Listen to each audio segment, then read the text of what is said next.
Why do the hardest workers often have the emptiest bank accounts and the shortest lives?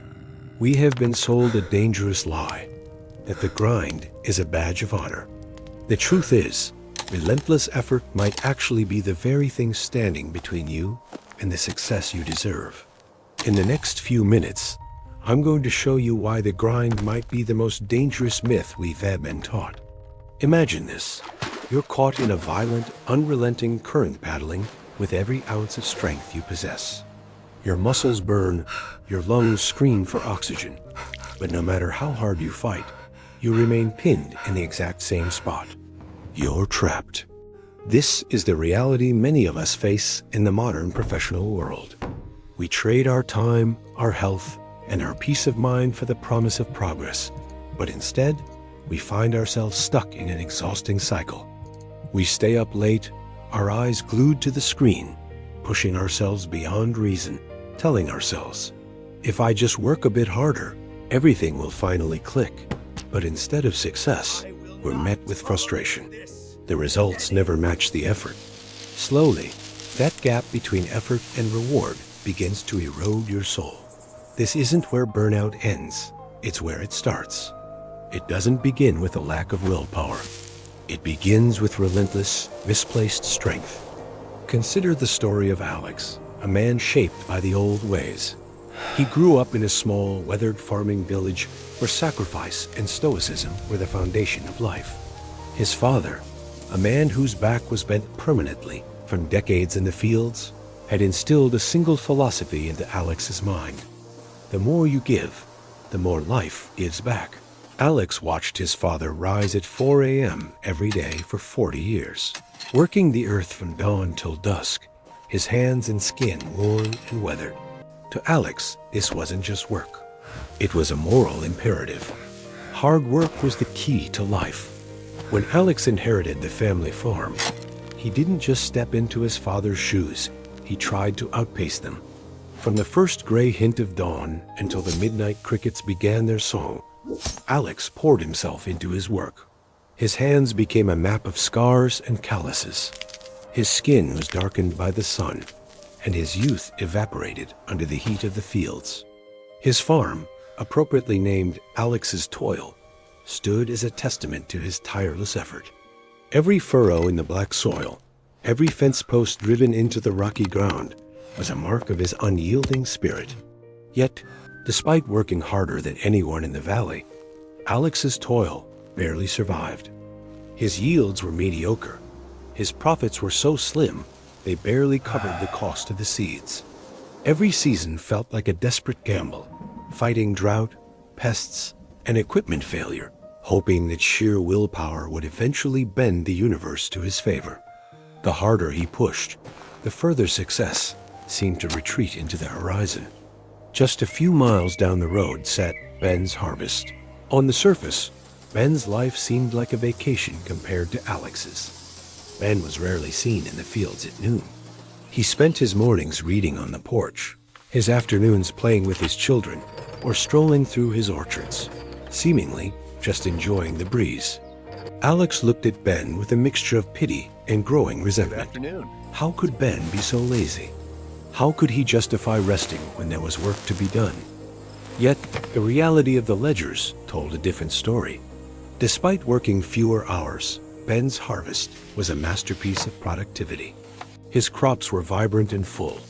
His livestock thrived, and his profits were consistently triple what Alex earned. This contrast became a poison in Alex's mind. He stayed awake at night, staring at the ceiling, wondering why the universe rewarded Ben's laziness and punished Alex's dedication. The answer didn't come in a dream. It came in a collapse. During a particularly brutal harvest heatwave, Alex decided he would outwork the sun itself.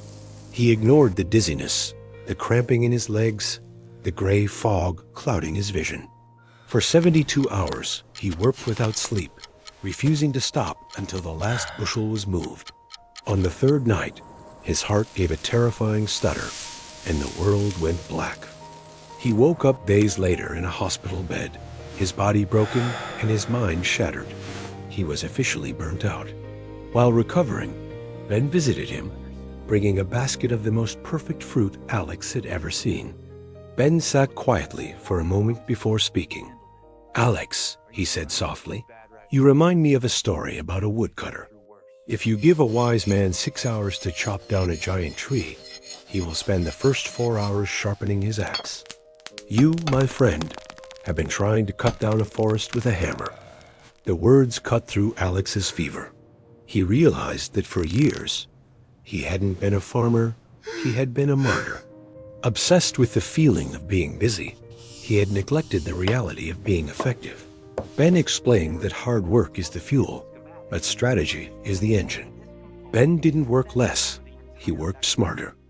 While Alex was manually hauling water, Ben had spent weeks designing an automated irrigation system that used gravity and sensors to water the plants only when the soil chemistry demanded it. While Alex tried to grow 20 different crops to be safe, Ben had analyzed the market and the local climate to specialize in the 3 highest value, most resilient varieties. Ben didn't view rest as a luxury. He viewed it as maintenance. A dull blade requires 10 times the strength to cut half as deep, Ben told him. When you don't rest, your brain becomes a dull blade. You make poor decisions, you miss opportunities for efficiency, and you eventually break the tool itself, which is you. Over the next year, Alex began the painful process of unlearning. He renamed his farm Alex's Thrive. He stopped measuring his worth by how tired he was at the end of the day and started measuring it by the systems he built. He invested in better tools, even when the upfront cost was scary. He focused his energy on the 20% of tasks that produced 80% of his revenue. And most importantly, he learned to walk away from the fields. He learned that the best ideas don't come when you are staring at the dirt, but when you're looking at the horizon. Today, Alex doesn't work a minute less than he used to in terms of intensity, but his effort is no longer a mindless grind. It is a strategic strike. He learned the hardest lesson of all, that being busy is often just a form of laziness, a way to avoid the hard mental work of being efficient. Today, I want you to perform a low-value audit. Identify the one recurring task in your life that drains 80% of your energy, but only contributes 20% of your progress.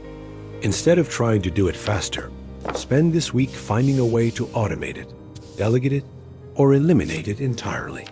Stop swinging the hammer and start sharpening the axe. If you've ever felt like Alex, hit the like button so I know I'm not alone in this. And comment below with the word AXE, along with the one task you're going to optimize this week. I'll be jumping in to give feedback on your strategies.